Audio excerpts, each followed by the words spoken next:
இந்த ஈரோடு மண் விவசாயத்துக்கும் பேர் போன மண்.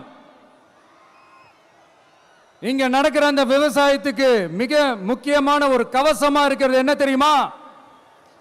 காலிங்கராயன் அணை, காலிங்கராயன் கால்வாய். காலிங்கராயன் அணை கட்டினதுலையும் கால்வாய் வெட்டினதுலையும் உயிரான உணர்வு பூர்வமான நிறைய விஷயங்கள் இருக்குது. அப்படி அந்த ப்ராசஸ்ல அவர் அந்த அணை கட்டும் போதும் கால்வாய் வெட்டும் போதும் ரொம்ப சோர்வடைஞ்சிட்டாராம். அப்ப அவங்க அம்மா அதை பார்த்துட்டு சொன்னாங்களாம், மகனே காளிங்கா, தயிர் வித்த காசு தாழ்வாரம் வரைக்கும் இருக்குது, மோர் வித்த காசு முகுட வரைக்கும் இருக்குது, அதை எடுத்துக்கிட்டு போய் அணைய கட்டியா கால்வாய வெட்டியான்னு சொல்லி தைரியம் கொடுத்தாங்களாம். பெத்த அம்மா கொடுக்கிற அந்த தைரியம் இருக்கு பாருங்க, அதை தாண்டி வேற எதுவுமே கிடையாதுங்க. ஒரு மனுஷனால எதையும் சாதிச்சு காட்ட முடியும். அப்படி ஒரு தைரியத்தை தான் இப்ப நீங்க என்னுடைய அம்மா, அக்கா, தங்கைகள், நண்பா, நண்பிகள், தோழர்கள் எல்லாரும் எனக்கு கொடுத்திருக்கிறீங்க. அதே தைரியத்தை, அதே துணையா என் கூட நிக்கிறீங்க. இதை எப்படி நம்ம பிரிச்சு விடலாம்? இதை எப்படி நம்ம கெடுக்கலாம்? என்னெல்லாம் அவதூறுகள் நம்ம விஜய் மேல சொல்லி மக்களை நம்ப வைக்கலாம்?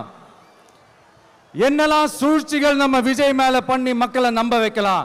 இப்படி சூழ்ச்சிகளை மட்டுமே நம்பி பொழப்ப நடத்துற சில சூழ்ச்சிக்கார கூட்டங்கள் இதை தொடர்ந்து செஞ்சுக்கிட்டு தான் இருக்கு.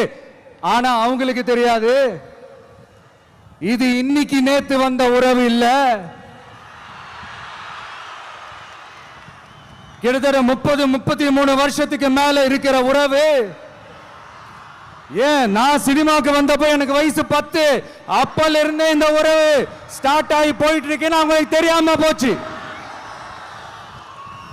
அதனால என்ன பண்ணாலும், நீங்க என்ன ட்ரை பண்ணாலும்,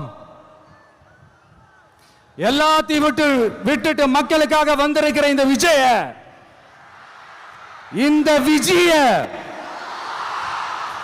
மக்கள் ஒரு நாளும் கைவிட மாட்டாங்க. மக்கள் கூடவே நிக்கிறாங்க, கூடவே நிப்பாங்கன்னு அவங்களுக்கு தெரியாம போச்சு. என்னப்பா நிப்பீங்கல்ல? உங்களை நம்பிதாப்பா வந்திருக்கிறேன். அதான் இந்த சத்தம் தாங்க வாழ்நாள் பூரா